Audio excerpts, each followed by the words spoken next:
is required to be expressed for validity. For validity. Everybody is important. Sometimes some are only for decoration. Sometimes some people draw beautiful decorations, and then the BTH level takes so many color pens, and then title, heading, underline, margins, beautiful. All these not required for validity. No, sir.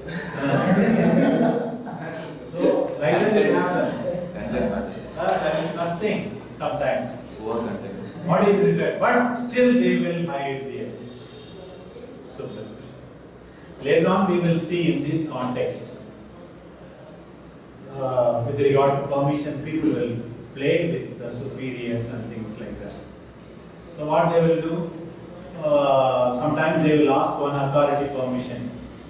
Authority would have denied. They go to the higher authority. They are expected to mention that the earlier authority, lower authority denied permission. They, as if first time they are coming and asking, they will ask another authority. That is also suppression. That's also suppression. Playing with the superiors by keeping them completely in dark of what happened earlier with regard to their attempt to get permission. So we have to keep in track all this suppression. Then second we come to obstruction. Obstruction.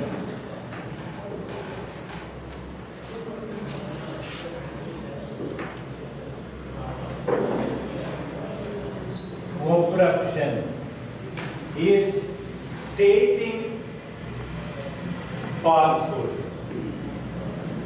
The canon itself says, making of a false statement. Making of a false statement. Telling lies in the petition. Making a false statement. In the first case, you do not mention what you are supposed to mention. In the second case, you mention something which is untrue. Untrue. In order to get the favorable result from the competent authority. Favorable result from the competent authority.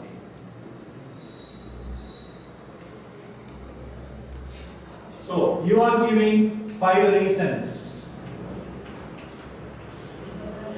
There are 3 lies. 2 true reasons. What happens to the rescript? Petition suffers from 3 lies, 2 reasons. The canon itself says at least 1 reason is to be true. If 1 reason is true, then the rescript is valid.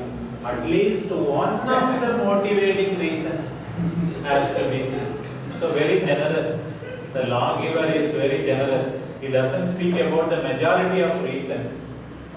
But then at least 1 reason must be true. 1 reason must be true. I always give a simple example. So 2 first cousins want to marry. What can be the reason? 2 first cousins want to marry. The law prohibits up to 4th degree consanguinity in the collateral line. Or somebody wants to marry his sister's daughter. Law prohibits the 2 derimen impediment. But still dispensation is possible. It is impossible in the 2nd degree of collateral line. It may be possible in the gravest of reasons. What can be some of the reasons, you tell me? You have to write a petition now to ask for dispensation. What can be some of the reasons they want to marry, even though law prohibits? They are in love for a long time. Yeah, one is they are in love for a long time, okay. Then She will take care of my Yeah, okay. Physically challenged. One of the parties is physically challenged. Then both the family wants, both the families. both the family want, that is not serious enough your reason. Both the family want is not important. The people wanting, the spouses wanting is more important.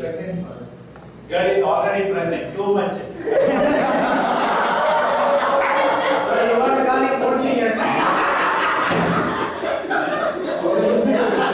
He said politely, loud, not only they were in love long time, they went cross the limit. Always went to a deep water. Okay. Okay, then what other thing? Except if no Age today maybe. Yeah, why nobody else will marry? Yeah, that's important also. She said very politely, physically challenged. She is as ugly as possible. We think she is looking at us, she is looking somewhere else. Like that. So, yeah, beauty is in the eyes of the beholder. What is attractive to you is ugly to me, and vice versa also. Then Age. Then age. Over-aged, nobody will marry. So even when the child is born, they will call grandma only. So like that, age. Then you did not speak about poverty. There can be many reasons. Poor, that nobody will marry. Not good looking, that nobody will marry. Too advanced, that nobody will marry. So these can be some of the reasons. The law says at least one of the motivating reason must be true. One of the motivating reason must be true. Suppose when they gave the petition, they were rich. The house got fire. Everything destroyed. God himself made them poor because they wrote in the petition, poor. 5 days after sending the petition, they really became poor. Now, is the rescript valid or invalid? It goes in line with the truth. It goes in line with the truth. When they wrote the petition, they were very rich. Father, but when they give the rescript on the status of the family. Now, it is said, Father, tell me whether it is forma graciosa, forma commissoria. If it is forma graciosa, the reason must be true when it is already signed or notified to the party. If it is forma commissoria, the reason must be true at the time of execution. That's what another canon says. The reason must be true at the time of execution, depending on coming into effect of the rescript. Depending on coming into effect of the rescript. So here the lawgiver seems to be very generous. If one of the motivating reasons is true, then the rescript is valid. Yeah. For the nullity, a party puts some reasons, and if it is not true. Yeah, nullity, if you are cheating, that will come under ground of deceit or fraud. They have in Tamil a saying, tell 1,000 lies and arrange a marriage, like that. But that is not applicable to canon law. If the party deceives the other party concerning something which is essential to the marriage, then the marriage will become invalid. Here there are 50 truths, only one untruth. Even this one untruth can make the marriage invalid, because if this is very important to the party. Not any kind of lies, but some kind of lies, some kind of deceit will make the marriage invalid because it takes away the consent. We are not dealing with rescript there, getting a favor there. The consent must be a valid consent. Consent must be a valid consent. Take the canon on deceit or telling lies with regard to marriage.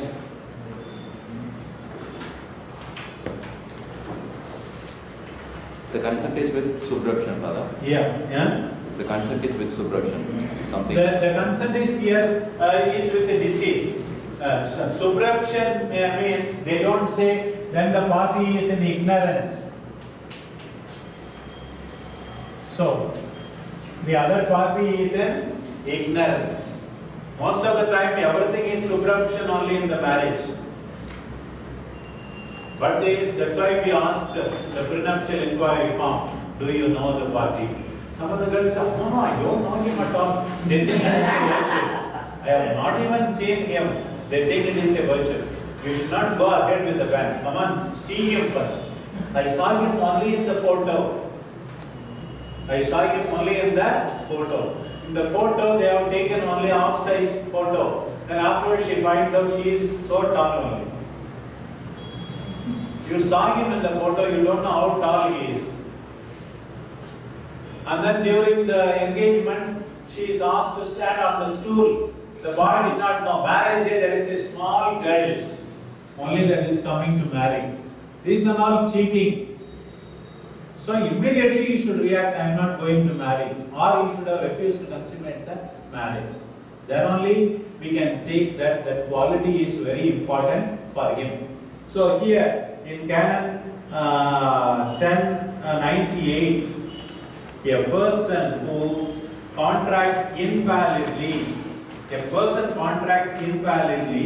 who enters marriage inveigled by deceit, perpetrated in order to secure consent. The other party knows, if we don't tell this lie, we will not have that girl or boy. So in order to secure consent, concerning some quality of the other party, which of its very nature can seriously disrupt the partnership of conjugal life. So very important quality. Very important quality. So we come also with regard to marriage, ignorance and error. Error is making a wrong judgment. Ignorance. There also it is qualified. What type of error? She wanted to marry the elder brother. Suddenly younger brother comes. Error of person, immediately marriage is invalid. Error with regard to the quality depends on what type of quality, how important is that quality to that party. So on that we know, this has nothing to do, because it is life, subruption and obruption, don't bring it to the question of consent. Consent must be true consent. Yes, subruption and obruption may affect the consent, but there it depends on what is important, is that is completely different. Here we are speaking about petition. We are speaking about petition to get a rescript. We come to the third paragraph in this canon on rescript. What I said is, I gave already the example. Somebody while writing the petition was rich. Later on became poor. Is the rescript valid or invalid? Depending on whether it is forma graciosa or forma promissoria. At the time the rescript comes into effect, the motivating reason must be true. That's what in paragraph 3. In rescripts of which there is no executor, the motivating reason must be true at the time the rescript is issued. In forma graciosa, the reason must be true at the time the rescript is issued. In forma promissoria, the reason must be true when it is executed. When it is executed.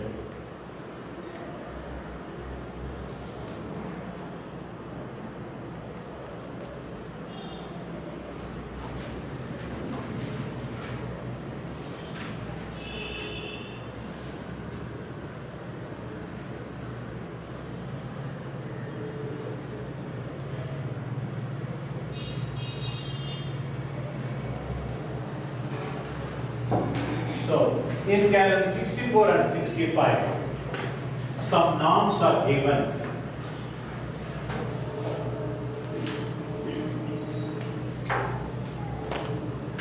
That the beneficiaries may not cheat the hierarchy, may not deceive the hierarchy, competent authority.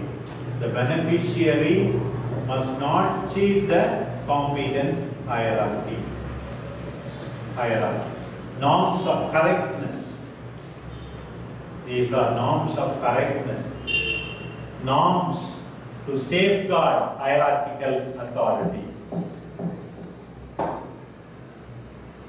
Safeguard hierarchical authority. The first canon speaks about the Roman dicasteries. Roman dicasteries.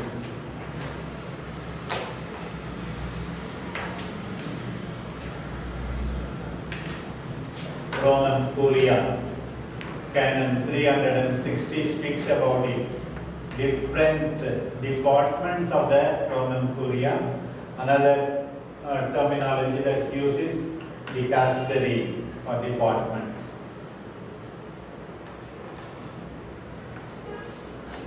Sometimes people can play with different departments of the Roman Curia. We have to consider them all equal. There are 9 congregations. All the 9 congregations are equal in their competence with regard to the subject matter that is entrusted to them. So here the canon says, a favor refused by any department of the Roman Curia cannot validly be granted by another department of the same Curia, or for that matter, by any other competent authority below the Roman Pontiff. I said about 9 congregations. You approach the congregation of doctrine of faith. Sometimes it may happen that another congregation is also competent. Divine worship and discipline of sacraments. Congregation for liturgy. There is divine congregation for divine worship and discipline of sacraments. Suppose CDF, Congregation of Doctrine of Faith, said no. You cannot get a reply yes from this congregation. Why do you get yes? Because they do not know you approach them. Or any other authority or one of the pontifical councils. Any other authority from Roman Pontiff. Here the canon says, uses the word validly. Invalidating laws must expressly state. We studied in Canon 10. Remember, validly. If you get yes from this another department, then the rescript you got is invalid. Rescript you got is invalid. So this department can grant only with the consent of the first department. Because all the collaborators of Roman Pontiff are equal. So that is the first thing. Granted by any other authority without the approval of the department which was first approached. The consent of the first department or dicastery or congregation, whatever it may be, must is a must for getting the favor. Only exception is given for internal forum, the penitentiary. The Roman penitentiary for the internal forum. That you can always. That is internal forum. We are dealing here with the external forum only. Internal forum, you can always approach the Roman penitentiary. Penitentiaria, apostolic penitentiary.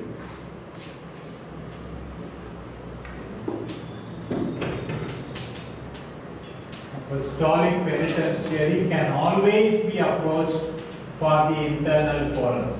There is no restriction in this matter. For all other matters, you have to approach the first department for consent for approval. They say also, when the village is divided, the dancers have a key day, have a nice time. So like that, sometimes when authorities are divided, people play between the authorities.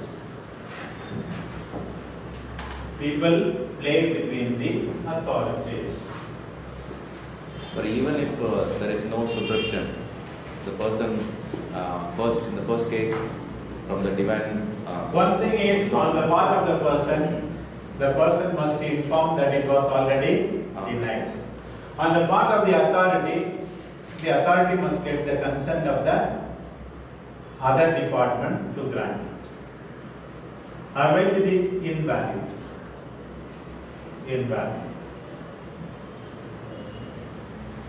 The person, this is the effect of superruption we are dealing with. Now, coming to other levels, for us that is rare. Canon 65 speak about the rest of the superruption and abruption, especially superruption. So, keep in mind paragraph 2 and 3, which we will study later. The first paragraph says, no one is to seek from another ordinary a favor which was refused by that person's proper ordinary, unless mention is made of the refusal. Now we come to ordinaries. Ordinary, proper ordinary. This is another ordinary. My proper ordinary is Archbishop of Pondicherry, Kadalur, where I am incoordinated by my direction. He is my proper ordinary. I should not ask Archbishop of Bangalore when I should obtain from my proper ordinary. The canon says, no one is to seek from another ordinary a favor which was refused by that person's proper ordinary. My Archbishop says, suppose I am asking permission to go abroad. No.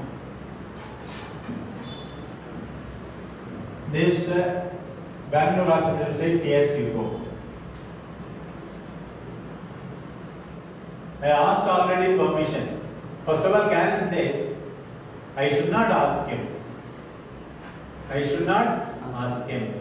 Unless I mention that I already asked my proper ordinary, he refused. Otherwise it will involve superruption.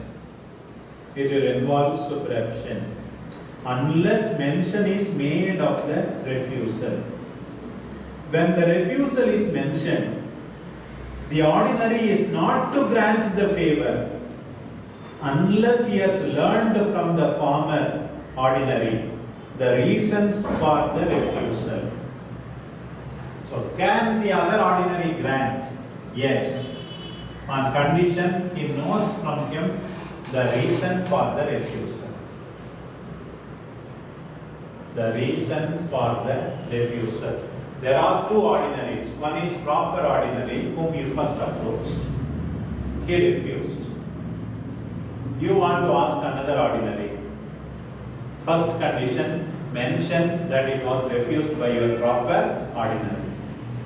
Second condition, for the another ordinary, he must ask that person's proper ordinary why you refused permission.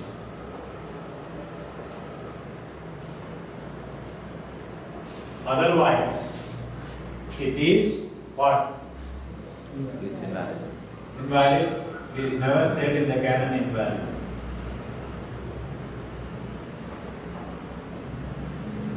It is only unlawful.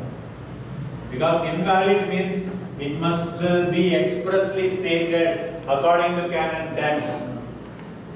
Whatever is prohibited in Canon law is not always invalid. I repeated it number of times. In the previous Canon we saw invalid. Cannot be validly granted. In second and third paragraph, it is again mentioned valid. But in this paragraph, it is not mentioned. So you have to be very careful, canonists. Because it is prohibited, it is invalid, don't say. Now you read the paragraph 1 once again. Paragraph 1. Without prejudice to the provisions of paragraph 2 and 3. Para 2 and 3 remain intact. I said to you about the meaning of what is without prejudice to. Do not think because of what is stated in paragraph 1, paragraph 2 and 3 is derogated. It is not derogated. Okay, continue. No one is to seek from another ordinary a favor which was refused by that person's proper ordinary, unless mention is made of the refusal. So it is put negatively. You should not ask unless you mention the refusal. Positively, you can ask another ordinary only when you mention the refusal of your own ordinary. Okay. When the refusal is mentioned, the ordinary is supposed to grant a favor unless he has learned from the former ordinary the reasons for the refusal. Yeah, the reasons for the refusal must be learned. Suppose without learning the reasons he gives, it is valid but unlawful. Because it is not expressly stated whether it is for validity in this particular paragraph. I was also thinking beginning stages and all it is for validity, but it is not expressly stated here. Coming to the other one, paragraph 2. Yeah. The approach of proper ordinary for some favor. Yeah. Here, most of the times you may not, when somebody is granting that same favor, you may not tell the truth. Actually, You have to tell the truth, it is unlawful. Unlawful. Unlawful. Then the other ordinary also must first have common sense and ask, why you are coming to me? Did you ask your bishop even before a clever ordinary get a nickel of stuff from your own ordinary, he will say. It's only consultation of other, not consent. Not consent. He should know the reasons. Reason, that's all. Know the reason. I don't think any ordinary is going to give against the wishes of the proper ordinary. That fellow is a thief. Just 2 months before only he went another picnic, another tour. Now he is asking permission. He is a frequent visitor, frequent Roman. Like that. So don't ask for a favor. He has some mutual understanding. Mutual understanding with another ordinary. Unlawful. First of all, it should be unlawful. can Archbishop oversee that? So, will you allow a man mutual understanding with another man's wife? No. That is more serious. That is more serious. Okay. Come to paragraph 2. A favor refused by a vicar general or an episcopal vicar cannot be validly granted by another vicar of the same bishop. In the case of vicar generals, sometimes, mostly we have one vicar general, sometimes 2 also. Episcopal vicar, 5 also. All the 7 are equal only. All the 7 are equal. So when one vicar general or one episcopal, even if episcopal vicar refuses, this episcopal vicar general should not grant it. Only thing is episcopal vicar limited. That's why some offended. Why it is not given in the code? I always say episcopal vicar general because in the episcopal vicar particular is omitted. In vicar general, episcopal is omitted. Both are vicars of the bishop only. Whether it is vicar general or vicar particular, both are vicars of the bishop. Vicars of the bishop. They are equal. One is a small class, episcopal vicar. Vicar general is a big class. So the big class is not superior of the small class. So his power, he has the same power of the VG in this area. VG has power all over. So both of them have only one superior, that is the diocesan bishop. That's why the canon here says, a favor refused by one vicar, whether he is general or particular, cannot be granted by another vicar. If it is granted, it is invalid. Here validly, the word validly is used. A favor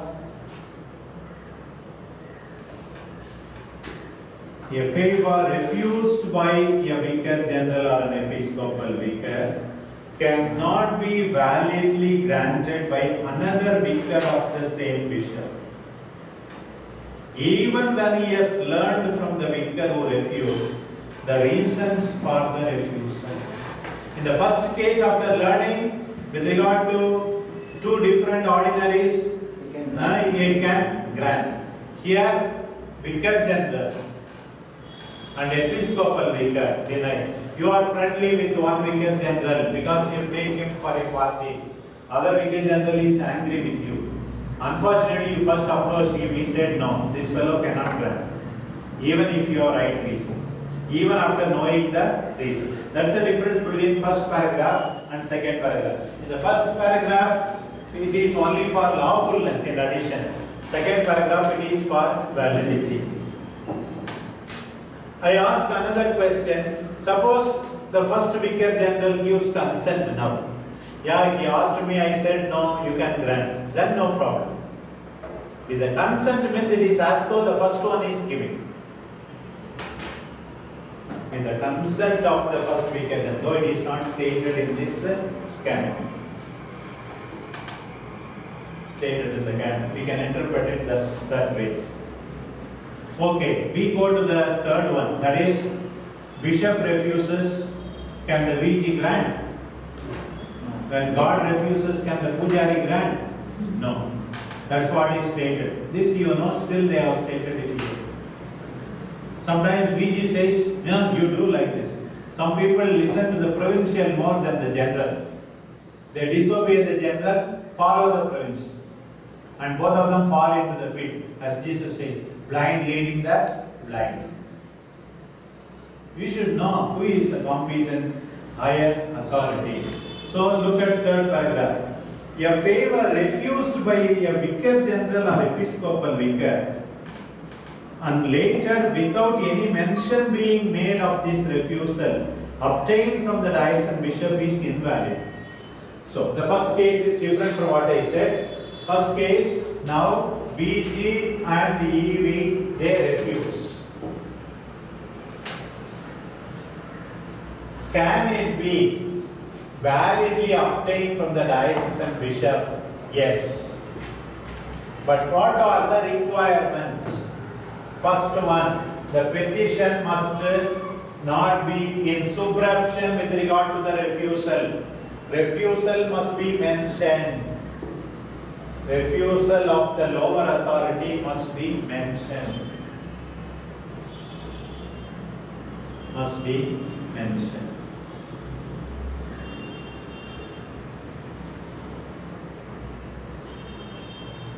This is the condition.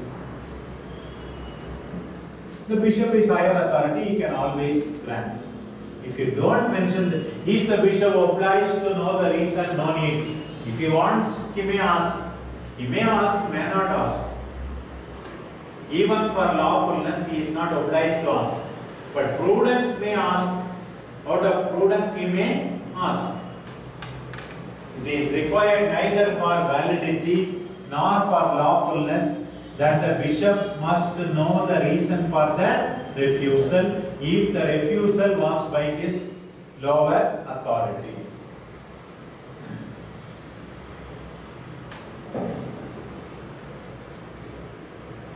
in the seminary, many times it happens. Some seminarians lost their vocation also because of this principle. They didn't know this canon law. They go and ask animator for one permission. He says no. They go and tell rector. He is very kind in some situations, some rector. Then he gives, they go. They can go and ask, nothing wrong. But they have to mention that I already asked Father Animator, he refused. So I am approaching you. Subscription. Sometimes some people will ask, for this permission I will ask this person, for this permission this person, this person. But whenever refusal is mentioned, then it is valid when the higher authority grants. You go and ask a hostel, postgraduate hostel director, he says no. Go and ask rector without telling that. Invalid. Canon law students must follow this principle. Canon law students must follow this principle. You have to mention the refusal. No, we ask him directly. Huh? We ask him directly only. No, directly okay. If it is allowed, okay. Only you already asked, the refusal was given, then if you don't say, then the permission is invalid. Permission is invalid. We take it for granted, Father, so we go. What is taken for granted? Why are you studying Canon? Because it is correct norm of governance, norm of correctness, norm of correctness. When the lower authority refuses, the refusal of the lower authority must be mentioned in the petition with which you approach the higher authority. With which you approach the higher authority. Father, it would have been better if you had not told us only some more things. Sometimes ignorance is blessed. Ignorance is bliss. Now it is made very clear. Now it is made very clear.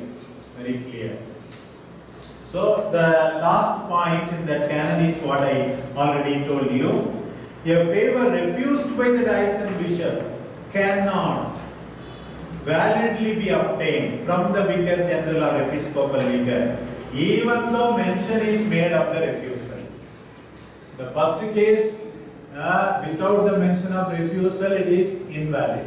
Second case, you mention it, still the lower authority cannot dare to give what was refused by the higher authority, unless here again you get the consent.